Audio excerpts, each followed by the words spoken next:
G'day guys and welcome back to Leila Central, and in this video we'll be showing you how I go about making tufts. And by doing this method you'll end up with an awful lot of tufts that will save you an awful lot of money as well if you do it yourself. So for the materials, so here I've got a selection of static grasses from greens to dead sorts of grasses, short, long, some tweezers, bit of cardboard, white glue, a hole punch, and as you can see in the background there, a static grass applicator. Now, here I am with essentially a bit of cardboard. As you can see, it's just from a Doritos chip packet. And what I'm doing here is just chopping a bit of holes in them. Some people like to use templates when making their static graphs. I'll show you how I would use it if that's the case. Not a fan of them, but hey, you know what? Everyone has a method of what works for them. Now, when you actually see here, I've got the templates themselves just sitting onto a non-stick surface. In this case, it's a new baking tray, and obviously don't take the misses, check, or buy your own like I did. Now, as you can see here, I'm just putting the white glue and dollops in the centre of each of these holes that have actually been cut. And the idea is once you've applied your static grass over the top and you lift these templates, it'll actually lift the grass up, so it essentially doesn't stick or stick outwards. Instead it's all pointing up. Now my personal preference, as you can see here, is just putting some random dollops on the tray itself, as we see right across here, and as we go further into the video you'll see why. Now this is full strength wood glue, or white Elmer's glue for some. Haven't diluted it down, you can. I just use it full strength and just putting a couple of lines there. Now here's some of the static grass. Now I've mixed essentially some 2mm green, now this is spring or summer, along with some 4mm dead grass together to give the extra bits of weeds, and fill your hopper up and essentially start applying the static grass as you see here. So we just put it along, give it a good shake, make sure everything's well covered and you won't have any issues of any gaps missed.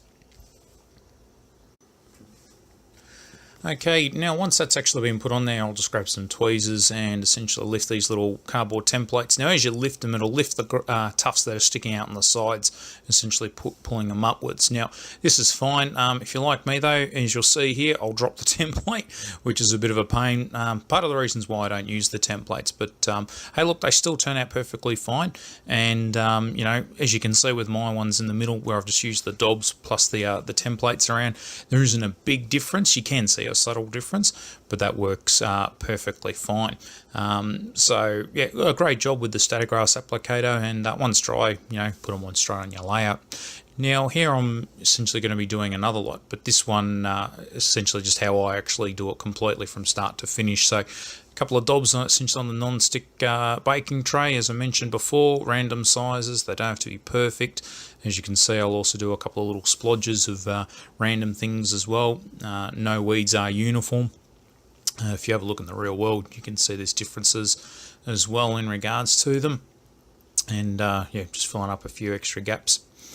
Okay, in this one here, I'm just going to be using a lot more dead variety of grass here to simulate weeds that have been poisoned or died off. So, you know, grab a good handful of it, fill your hopper up of your static grass applicator, as you can see here. I'm here using the Worldwide Scenics static grass applicator. I believe it's the micro one. Does the job perfectly good. So once it's loaded up, switch it on and start applying the grass. And as before, as I showed you earlier, put the clip essentially on the tray itself so all the PVA glue tufts are charged, and give it a good shake and give it a thorough coating to make sure you get every single nook and cranny. Doesn't take long, a couple of shakes and she's already done. And then obviously with any excess that's left in the hopper itself, you can just tip it back into your container for future use like I have here. So yeah, no problems there. And then obviously once I've done that, I shake off my tray into a larger tub and just collect it all and then chuck it back in a tub, a smaller tub as you see there, for future use, and that'll be for other bits and pieces. So here's those tufts that we just showed you before, and as you can see, you know, perfectly fine, random sizes, different shapes. Now, if you're a person that doesn't have a static grass applicator, don't stress. I'll actually show you how I do some grass toss without the static grass applicator. So, same process again, using the white Elmer's glue with a couple of spots. I also come back later and do some more. Now you can see I've just grabbed the static grass in a big clump in my fingers, dropped it on top, give it a little tap, small massage. Don't rub it back and forth, but just tap it down so it gets in a good contact with the actual glue itself. Give it a shake, and there's your tufts there. Now that was without a static grass applicator. So, you know, there's no excuse. You can make your own tufts. They work out very cheaply, and then, you know, in a short space of time, as you can see with this video, I've essentially made an awful lot of variety of sizes of tufts. So yeah, guys, there you go. There you have it. That's my method on actually doing it now. And obviously, I've used a non-stick tray here, so when it comes to removing them once they're dry, you know, as you can see with my tweezers, I'm just giving a little nudge and they come off pretty easily, ready for use or storage like I've actually done. If you do water the glue down, it will be easier to remove. No issues there at all. But yeah, you know, quick, easy, nice and simple, and you know, you'll have a big selection of tufts in minutes.